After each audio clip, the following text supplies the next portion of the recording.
Of all, congratulations. My name is Fernando Valleque de Barros. I am freelancing, working for Estado de São Paulo from Brazil. Okay. You win, an Australian national team win a World Cup game for the first time since 2010. But of course you don't come here to win just a game. Exactly. Now you won the qualification. So tell me how your plans to beat Denmark and clinch to the next round. Can I just have 5 minutes to enjoy this? But look, and what I've just been told, it's the first clean sheet we've held at a World Cup since 1974, which is crazy. But at the end of the day, it's just one game. And as I said before in the press conference yesterday and everything, that I do believe that the best friendly match we could have ever had was against France, because we got punished for our mistakes. Today, obviously, the opposition wasn't as good as the world champions, but I felt that our performance, our fight and our grit and our determination, the old Aussie way, was very important tonight, and I'm very, very proud of the boys. The lady in the left side. Hello, Emma Sanders from BBC. Congratulations on the victory.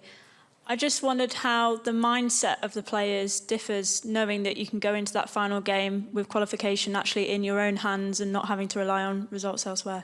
Well, we've got to see what the result is tonight, obviously, with France against Denmark. But nothing will change for us. We will focus on ourselves and focus on making sure that we get ourselves right. And that's what I said to the boys when I got them in a circle after the game, is I'm very proud, but we've achieved nothing at this moment. Yes, obviously we can talk after about, one win, and it hasn't been done for 12 years and all that stuff. But, I'm here and we're here to go as far as we can go. So that one game is done, and I don't want any emotion from the players. I don't want them sitting up all night watching looking at social media and all that stuff. It's about getting sleeping well, recover well, and get the mindset ready for Denmark. Continue on the right side here. Hey Graham, Oliver from news.com.au. After the France game, there was a lot of former Socceroos and fans who were critical. What's your message to them? They've never coached. Yep. And and they've never been to a... Sorry? And former players? Well, I haven't seen who was critical or anything, but I think some of them have never even been to a World Cup. So I don't listen to them. They have no effect on my life. Gentleman in the middle.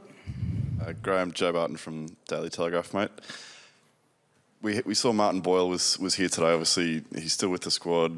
It seems to have delivered quite kind of like an emotional push for this team in a way. And I noticed you had him in the circle kind of after the game. Just wanted to know what that message was to the players and kind of what he's bringing to the group. We've moved him into the staff now as OVM, official vibe manager, to keep all the boys up, because he's just one of the most fantastic blokes you'll ever meet in your life. And even though he's got that injury, the most important thing for him is the rest of the boys. And there was no way he wanted to go home, and no way I wanted to send him home. He wants to stay, support, and be part of it. And he deserves it more than anyone for what he did through the qualifying campaign. Gentleman in the football shirt, second row. Mr. Arnold, Matthew from Sydney, Australia. I just wanted to ask you, how do you manage now the elation from winning this game and then switching to prepare for Denmark? And can you reveal more of what you said to your group of players out there on the pitch after the final whistle? Yeah, look, I just said to them that no doubt the nation is extremely proud, and but we've done nothing. It's you've achieved something we can talk about after the tournament, but we're here to go as far as we can go. I don't want any celebration. Just enjoy this couple of minutes with the fans, the Australian fans here in the stadium. Get yourself in the dressing room, ice baths, recover, and get ready for the next one. We take a question from the virtual stadium. From the where? Hand is raised. No one. Then we continue in the room. The lady in the middle, please wait for the microphone. Graham, you mentioned the players having a couple of minutes to enjoy some time with the fans in the stadium. What about your message to the fans back home, given that you're trying to keep everything, kind of under control and just not let the lid blow off just yet? Yeah, but the fans back at home, it's a moment they'll remember for the rest of their lives, and I just want them to enjoy. And that's what I said to the boys before the game. Let's put a smile on the nation's face. There's one team, and I've said this many times, one or two teams that, bring the nation together, and that is the Socceroos and the Matildas. And when the Socceroos play at World Cups, AFL fans, rugby league fans, they all become cricket fans, they all become football fans. And I can imagine the celebrations that are going home, especially especially with it on primetime TV at 9 o'clock, kick-off to 11. I think there'll be a few hangovers in the morning. I won't have one. Another try to connect to the virtual stadium. There we go. Please speak. سؤال سيكون باللغة العربية. مرحبا كوتش. It's not working. It's not working? No. Sure? Yeah. It's not. Yes. I can hear you now. There we go. Sorry. سؤال باللغة العربية. مرحبا كوتش. أود أن أسألك هل أن طريقة لعب المنتخب التونسي في الشوط الأول سهلت عليكم الأمور، خاصة أنه بعد التغييرات في المنتخب التونسي في الرسم التكتيكي في الشوط الثاني أصبح المنتخب التونسي أخطر من الشوط الأول؟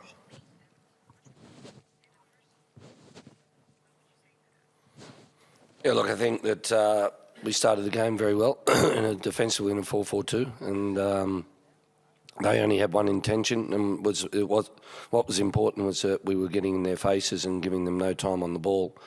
And we knew that if they did that, they'd just play very direct and very long. We turned over possession a little bit under fatigue, but overall, I was very, very proud of the way the defence, held the line. And as I said, that's the first clean sheet since 1974. And Harry Sutter and Kai Rolls and these guys were incredible. Another question in the room? Let's give again to the gentleman here. Arnie, we spoke to Mitch Duke, and Sorry? we spoke to Mitch Duke just before. Obviously, you've mentioned Kai and Harry were incredible, but just a word on Mitch's performance. Felt like his best game, maybe ever for the Socceroos. Yeah, look, when I say I meant that defensively, the boys, everyone was outstanding. Craig Goodwin, Lecky, work rate was incredible. Aaron Moy, Jackson, every one of them was fantastic. And Mitchell Duke, I've obviously got a lot of faith in the kid, and people talk about where he plays, but I always know when he walks over that white line, he will give more than 100% for the team, but also for the jersey and the nation. Time for two more questions. On the right side, the gentleman with the sunglasses, please.